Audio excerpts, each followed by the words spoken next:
तो hello guys, welcome back to the anime revisit. I hope आप सब लोग खुश होंगे एंड अपने अपने घर में मौज ले रहे होंगे। तो आज की इस एपिसोड में हम देखने वाले हैं पेपरिका मूवी का हिंदी एक्सप्लेनेशन। आई नो हम अनदर एनिमे सीरीज के बीच में थे, बट भाई लास्ट के एपिसोड में मेरी लिटरली फट चुकी थी, तो थोड़ा सा एक चेंज के लिए हम देखने वाले हैं paprika movie. And guys literally paprika movie बहुत ही ज़्यादा गजब मूवी है।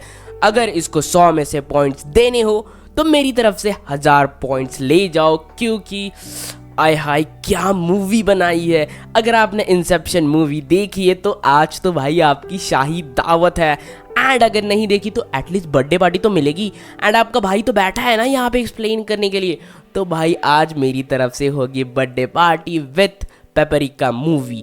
तो मूवी के एक्सप्लेनेशन में शुरू करने से पहले ये जान लो कि उसके रूल्स क्या है, क्योंकि भाई मूवी में पर्टिकुलरली रूल्स नहीं समझाए हैं, इसलिए कई बार आपका दिमाग उड़ जाएगा। इसलिए पहले ही एक नोटबुक ले लो या कहीं पे अपने दिमाग में इनको स्टोर कर लो। तो रूल नंबर 1 ये है कि एक मशीन का नाम है डीसी मिनी, जिसको यूज करके आप अपने आपके ड्रीम्स में एंटर कर सकते हो। आपकी जो पुरानी मेमोरीज है उनको रिवाइंड करके देख सकते हो, बस खुद की नहीं तो दूसरों के भी ड्रीम्स में घुस सकते हो एंड उनके ड्रीम्स को चेंज भी कर सकते हो, मतलब उनको कोई अलग ही ड्रीम्स दिखा सकते हो। रूल नंबर 2 ये है कि अगर आपने एक बार डीसी मिनी को यूज़ कर लिया तो आपका जो डेटा है उस मशीन में स्टोर हो जाता है एंड उसके बाद वो फिर एक काइंड ऑफ हॉटस्पॉट की तरह अपने आप कनेक्ट हो जाता है। मतलब आपका दिमाग फिर रहेगा वाईफाई एंड वो अपने आप ही उस मशीन को कनेक्ट हो जाएगा, यानी कि बिना मशीन को अपने दिमाग में लगाए भी आप रियलिटी में ड्रीम्स देख सकते हो। रूल नंबर 3 ये है कि अगर कोई भी उस ड्रीम में मरता है तो वो रियल लाइफ में जिंदा होगा, यानी कि अगर आप ड्रीम में हो एंड आपकी वहाँ पे मौत हो जाती है ड्रीम में, तो आप रियल दुनिया में उठोगे। रूल नंबर 4 यह है कि अगर कोई आदमी ये भूल जाता है कि वो सपने में है एंड उसको सपना ही रियलिटी लगना लगे, तो वो अपना पूरा कॉन्शियसनेस खो देगा, यानी कि उसी ड्रीम में हमेशा हमेशा के लिए फंस जाएगा, अनटिल एंड अनलेस कोई उसको ये याद ना दिला दे कि वो एक सपने में था। And rule number 5 last but not least, अगर कोई बहुत बार उस डीसी मशीन को यूज करता है तो वो रियलिटी एंड सपने में फर्क भूल जाएगा। तो मूवी की शुरुआत में हमें दिखाया जाता है एक डिटेक्टिव जिसका नाम है कोनाकावा, जो एक सर्कस में किसी मुजरिम को ढूंढ रहा है बहुत ही डेस्परेटली। तो अचानक जो अपना रिंग मास्टर है वो डिटेक्टिव पे डाल देता है लाइट, एंड जब तक कोनाकावा कुछ समझे वो खुद को पाता है एक बंद पिंजरे में, एंड तभी उस पे अचानक हमला कर देते हैं बहुत सारे लोग जो एक्चुअली उसके जैसे ही दिख रहे हैं। तो अब उसको ये समझ पाया कि इसमें क्या चल रहा है, तब तक रियलिटी चेंज हो जाती है। वो खुद को पाता है एक टार्जन मूवी में जो एक लड़की के साथ झूम रहा है, एंड जब तक वो कुछ संभले फिर से रियलिटी चेंज एंड वो अब खुद को पाता है एक ट्रेन में जिसमें कोई तो उसका गला घोटने की कोशिश कर रहा है। इससे फिर वो संभले वो खुद को पाता है एक पेरिस में जहाँ पे वो किसी की फोटो ले रहा है एंड एक लड़की किसी का सर फोड़ रही है। फिर से इसको संभले एंड अब वो पाता है खुद को एक बेड में जहाँ पे उसको अब ये पता चलता है कि वो एक्चुअली इतनी देर से सपना देख रहा था। मतलब वेलकम टू द सपनों का वर्ल्ड जहाँ पे कुछ भी हो सकता है। तो उसके बगल में एक उठती है लड़की एंड वो फिर उसको बताती है कि एक्चुअली में तुम्हारा थेरेपी सेशन चल रहा था, तुम एक्चुअली डिप्रेशन से गुजर रहे थे, इसीलिए तुम अपने ड्रीम्स में वापस जाना चाहते थे किसी चीज़ को खोजने के लिए। तो वो चीज़ क्या है वो उसको पता नहीं, बट उसको वो एक रिसेंट केस पे काम कर रहा है, एक मर्डर केस पे, एंड वो उसको बहुत सता रही है। तो उस लड़की का नाम होता है Paprika, doctor Paprika. But wait, इतना जल्दी कंक्लूजन पे मत पहुंचो, क्योंकि जैसे ही आगे स्टोरी दिखाई जाती है पेपरिका तो एग्जिस्ट ही नहीं करती। मतलब एक होती है साइंटिस्ट जिसका नाम है डॉक्टर चीवा एंड पेपरिका उसका ड्रीम का वर्जन है। मतलब जब भी लोगों को उसको ट्रीट करना है एज अ डिप्रेशन से, एज अ साइकोलॉजिकली, एज उनको थेरेपी देनी है, तो वो बन जाती है पेपरिका। बट पेपरिका रियल में एग्जिस्ट नहीं करती। मतलब अभी से आपका दिमाग उड़ना चालू हो जाएगा कि कौन रियल है कौन नहीं है, इसलिए कह रहा था रूल्स को याद रखो एंड होल्ड ऑन। भाई एक्सप्लेन कर रहा है, भाई के एक्सप्लेनेशन को सुनो। तो अगले दिन डॉक्टर चीबा अपने रिसर्च फाउंडेशन में जाती है, तो वहाँ पे होता है डॉक्टर टोकिटा। वो उसे बता देता है कि लफड़ा हो चुका है। एंड पता है लफड़ा क्या होता है? डीसी मिनी चोरी हो गई, मतलब लग गई। एक ऐसी मशीन जिससे मेमोरीज, रियलिटी को चेंज किया जा सकता है, वो मशीन हो गई चोरी। एंड इन सब के पैरों से हिल जाती है ज़मीन, क्योंकि अगर सोच लो कि वो मशीन अगर टेररिस्ट ऑर्गेनाइजेशन के हाथ में पड़ गई तो क्या क्या हो सकता है। एंड ये लोग इतने बेवकूफ़ होते, इतने गधे होते कि उस मशीन पे ना तो लगाया है कोई यूज़र नेम, ना ही लगाया है कोई पासवर्ड, यानी कि कोई भी इजीली उसे पहन के उसमें जो भी डेटा है उसको एक्सेस कर सकता है एंड उन सब की ज़िंदगी के साथ खेल सकता है। भाई इलॉन मस्क चच्चा ने कहा था कि एआई अगर बना रहे हो तो ढंग से बनाओ, वरना वो टर्मिनेटर बन के हम सब की लेना शुरू कर देगा। एंड भाई ये तो वही कर रहे हैं, ना तो यूज़र नेम लगाया, ना ही पासवर्ड लगाया, मशीन बना दी ऐसे ही। मतलब मैंने वाईफाई खरीदा 100 Mbps का एंड पूरे गाँव को यूज़ करने को दे दिया। ऐसी बेवकूफ़ी वो लोग कर चुके हैं।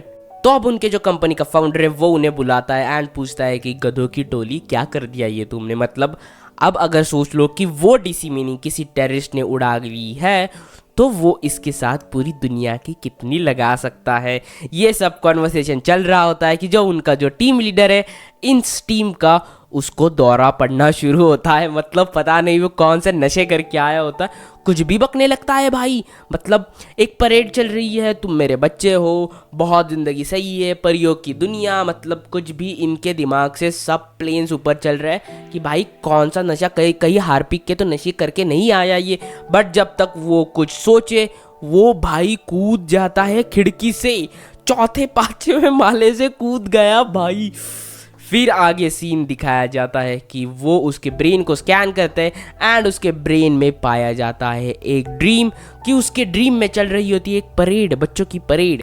जो बच्चों की परेड होती है ना, फेरी टेल, जो एक मेले में परेड लगती है यार, डिज्नी वर्ल्ड टाइप, उसके दिमाग में वो चल रहे थे परेड। तो वो उनसे सवाल आता है कि भाई ये तो बच्चा नहीं था, तो इसके दिमाग में ये परेड आई कहाँ से। तो क्लिप्स को बहुत ही ढंग से देखने के बाद उनको पता चलता है कि इसके पीछे कौन है। तो इसके पीछे होता है हिमुरो, जो कि होता है डॉक्टर टोकिटा का असिस्टेंट एंड उसका अच्छा दोस्त। एंड भाई दोस्त ने ही पीठ में खंजीर भोंक दिया, क्योंकि डीसी मशीन को गायब कर दिया है। एंड अब पता नहीं ये किस किस के दिमाग के साथ खेलेगा। तो इनकी टीम बनती है डॉक्टर चीबा, डॉक्टर टोकिटा एंड और एक साइंटिस्ट होता है, ये इतना इंपॉर्टेंट नहीं है, इसका नाम जान नहीं पाते। तो ये तीनों की टीम बनती है एंड वो अब विजिट करते हैं हिमुरो के होम पे, क्योंकि कहीं ना कहीं उनको कोई तो क्लू ढूंढना है। तो भाई हिमुरो को घर एक लिटरली बच्चे जैसा, मतलब पूरे घर में डॉल्स बिखरी हुई है। मतलब हम समझ सकते हैं कि उसकी जो मेंटल कंडीशन थी वो कितनी लेवल पे गिर गई थी बिफोर वो मशीन चुराने के पहले। तब वहाँ पे अपनी डॉक्टर जो चीबा है उसको एक सुराग मिलता है एंड उसको एक कबर्ड मिलता है एंड उसके कबर्ड के अंदर एक रास्ता होता है। वहाँ से उसको सीढ़ियों से नीचे जाता हुआ एक रास्ता दिखता है एंड वो जैसे उस रास्ते से उसका पीछा करती है, उसकी एंट्री होती है एक थीम पार्क में। लिटरली वक्त बदल दिया, जज्बात बदल दिए, कहाँ से कहाँ पहुँच गई। एंड उसको हिमोरा दिखता है, वो उसका पीछा करती है। जैसे ही एक एक सीलिंग होती है एंड वो उससे कूदे, तभी रियलिटी में भाई दिखाया जाता है कि वो एक्चुअली बालकनी से कूदने वाली थी एंड तभी एक साइंटिस्ट उसका हाथ पकड़ देता है। मतलब हिमुरो ने गेम खेला था, इसको रियलिटी में एक ड्रीम दिखाया था थीम पार्क का। रूल आपको याद होगा कि मैंने कहा था कि अगर आपका डेटा इसमें स्टोर है एंड कोई उस मशीन को कनेक्ट करता है तो एक काइंड ऑफ वाईफाई की तरह ये काम करेगा, यानी कि आपको रियलिटी में भी ड्रीम्स दिखाई देने होंगे। तो अब कैसे पता चलेगा भाई क्या रियलिटी है क्या सपना है? हाउ कैसे डिफाइन करोगे भाई तुम इस चीज़ को?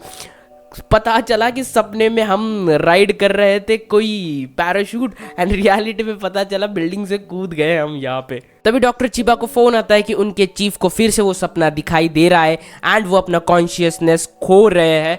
तो वो एक पेपरिका बन के उनके सपने में जाती है एंड इस बार उसका टारगेट होता है कि सपने में अपने चीफ को मार डालना, क्योंकि अगर कोई सपने में मरता है तो वो रियल लाइफ में जिंदा होगा। तो वो अपना कॉन्शियसनेस खो रहे होते एंड हिमुरो उसको ट्रिक कर रहा होता है। बट अपनी पेपरिका भी कोई कम नहीं होती, वो उसको बलून की तरह, गुब्बारे की तरह फ्लोट करवा देती है एंड फोड़ डालती है, यानी कि खत्म, गेम खत्म। जैसे उसका गेम खत्म होता है, चीफ रियलिटी में उठता है एंड उसको इतने दिन से पता ही नहीं था कि वो भाई साहब किस नशे में है, मतलब क्या कर रहा था।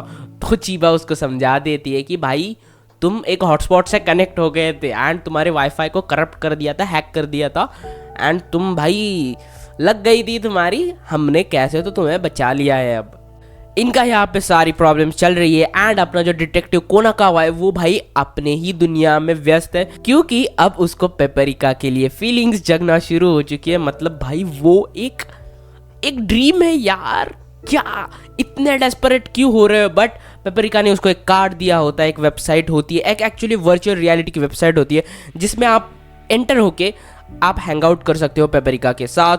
तो वो उस वेबसाइट में जाता है एंड लिटरली पेपरिका के साथ एज ए इंसान जैसा बात करना शुरू करता है। मतलब आप एक समझ लेना कि एक वर्चुअल रियलिटी में है वो, बट हमें एक ऐसा दिखाया गया है कि एक एज ए लाइव कॉन्वर्सेशन चल रहा है कि वो उसके साथ बातें कर रहा है, वो उसके साथ ड्रिंक शेयर कर रहा है, वो उनके साथ घूम रहे हैं। तो पेपरिका उससे पूछती है कि क्या ये सब तुम्हारे ड्रीम्स है, क्योंकि एक बात याद है ना कि हम जिसके मेमोरीज में है हमको उसी के ड्रीम्स दिखाई देना शुरू होती है। तो जो डिटेक्टिव कोनाकावा है उसके ड्रीम्स वहाँ पे दिखाई देना शुरू होती है। तो पेपरिका बोलती है कि चलो विजिट करते हैं किसी ड्रीम्स को, बट यहाँ पे जो कोनाकावा है वो सीधा मना कर देता है कि नहीं, मुझे अपनी मेमोरीज को नहीं देखना है। यानी कि भाई साहब ने कुछ ना कुछ तो ऐसा कांड किया है जिसके वजह से ये नहीं देखना चाहता एंड पेपरिका उसको इंसिस्ट कर रही थी।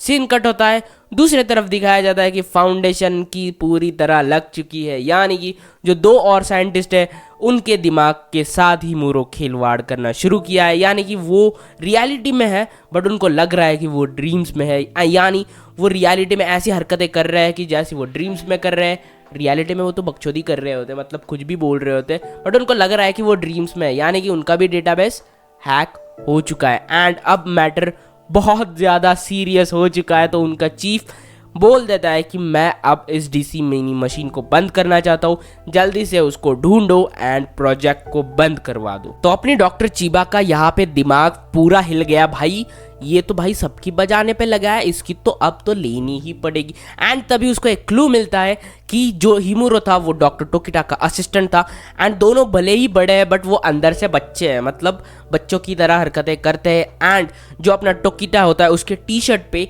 एक सिंबल बना होता है एक रोबोट का एंड चमक गया कि भाई ये हिमुरो कहीं ना कहीं रियल थीम पार्क में छुपा है, मतलब असली वाला जो थीम पार्क है उसके सिटी में वहीं पे ये छुपा हुआ है। एंड वो फिर डॉक्टर टोकिटा के पास एंट्री मारती है वहाँ पे एंड कहीं पे उसमें बीच बीच में उसको पेपरिका भी दिखाई देना शुरू हुए, मतलब कि डॉक्टर चीबा के भी ज़िंदगी के साथ बहुत बुरी घटनाएं चल रही है, क्योंकि उसको बीच में भी पेपरिका दिखाई देना शुरू हो रही है। इसलिए कहा था कि अगर कोई बहुत ज़्यादा इसका यूज़ करता है तो वो अपना दिमाग खोना शुरू करता है।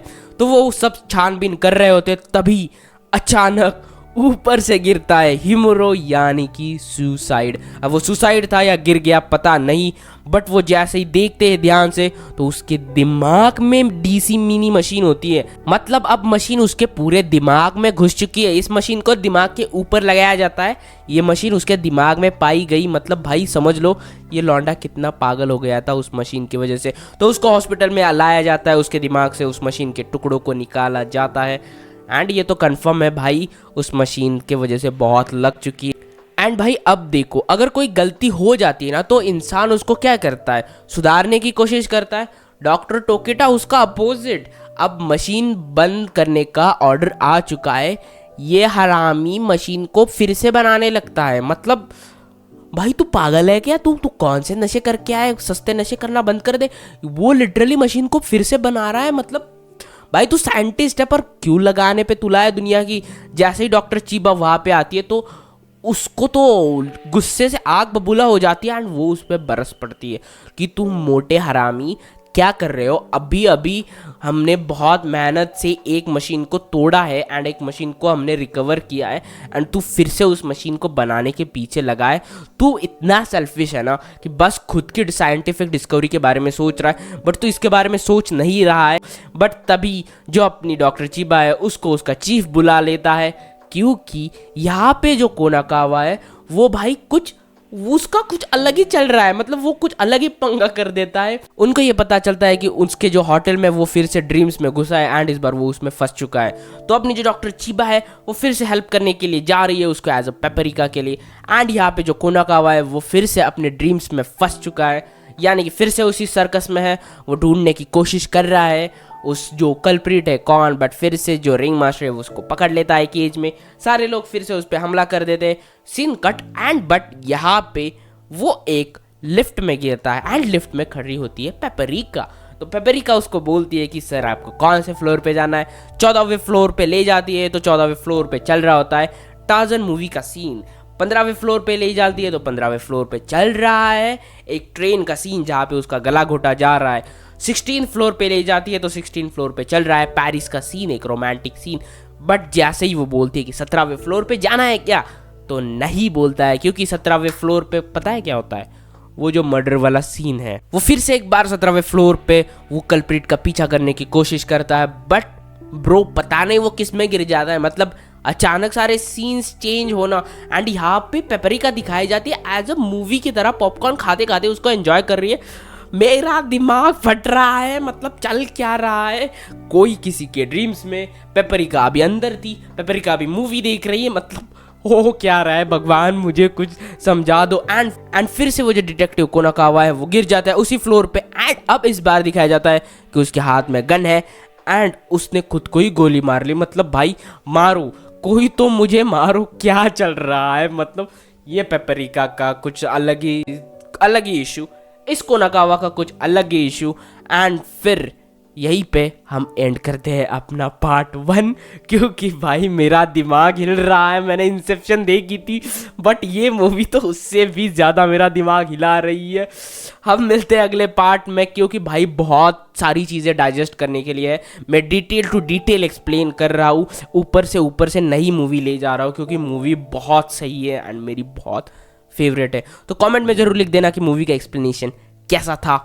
मिलते हैं अगले वीडियो में, तब तक के लिए stay tuned, peace out and bye bye.